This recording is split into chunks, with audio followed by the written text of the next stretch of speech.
Welcome back to Tiny Tour Tuesday. Sorry we were away last week. Unfortunately, we were visiting the beautiful city of Venice. We are back with you today, though. We're in Campo dei Fiori.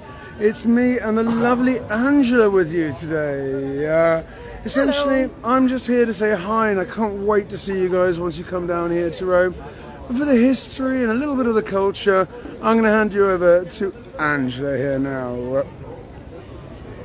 Hello everybody, so we're in Campo dei Fiori today, and we're going to start with a little bit of a controversial, we're not sure if this happened here, but it's fun fact. We are not too far from the Theater of Pompey from ancient Rome, and some people thought that this square originally would have been where they would have dumped the props and any costumes that were left over from performances here.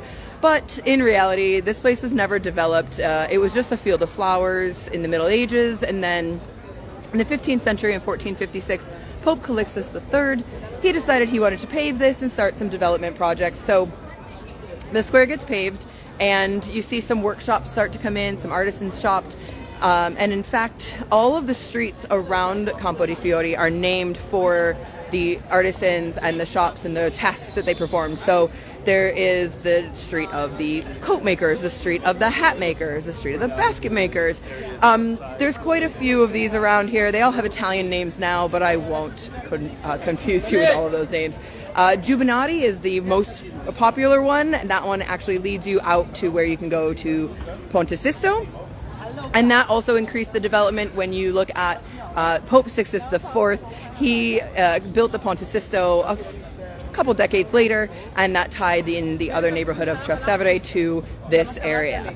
So a few other things that happened in this square. Again, it was called Field of Flowers. That's where it gets its name, Campo dei Fiori. And it was never fully planned, so to speak. So all of the buildings kind of look a little bit different.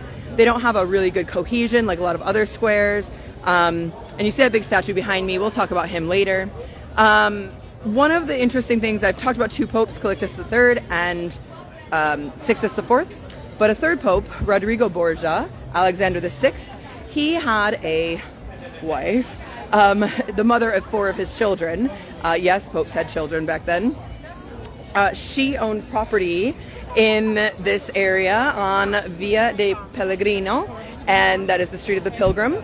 And then she also had, back over my shoulder, right about, I'm pointing there, behind that guy, right over there, was where she purchased an inn. It was called Albergo della Vacca, and there is still the crest on that building, on number 13, I believe it is, where you can see not only her family, the Catanei coat of arms, but also the coat of arms of Alexander Borgia and the Borgia bull. Alexander Borgia was Alexander VI, Rodrigo Borgia, was the father of 4 children, 2 of them very popular, Lucrezia and Cesare Borgia. Look them up if you want a little scandal. That said, this area and square was also the only one without a church. One of the reasons that some people think it never had a church on it was because it was the square for public executions. So we would have had, instead of this statue here, you would have had a very large gallows, and that would have had a large rope. And from the rope, you could hang people. You could also torture people by hanging them and letting them down and then hanging them again. So much so they did this that the street right over there, which leads to the Palazzo Farnese, another pope, Paul III, that is the Via della Corda, the Street of the Rope. And then finally, we get to everyone's favorite, the man in question, Giordano Bruno. So, Giordano Bruno looks a little bit like Assassin's Creed. Oh, and my camera work is shoddy today. Sorry guys, there he is. A little bit like Assassin's Creed. He is burned alive in this square in 1600. He believed in the Copernicus theory of the heliocentric model of the universe, so meaning that everything rotated around the sun rather than around the earth, which was what was the church's theory at the time.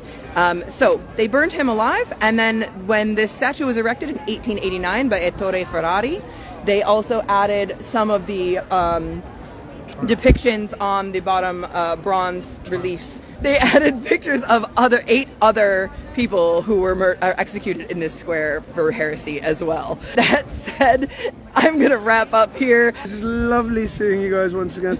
Hope to see you guys here very, very shortly. For now, from all of us at Roman Vacations, though, Bye, guys.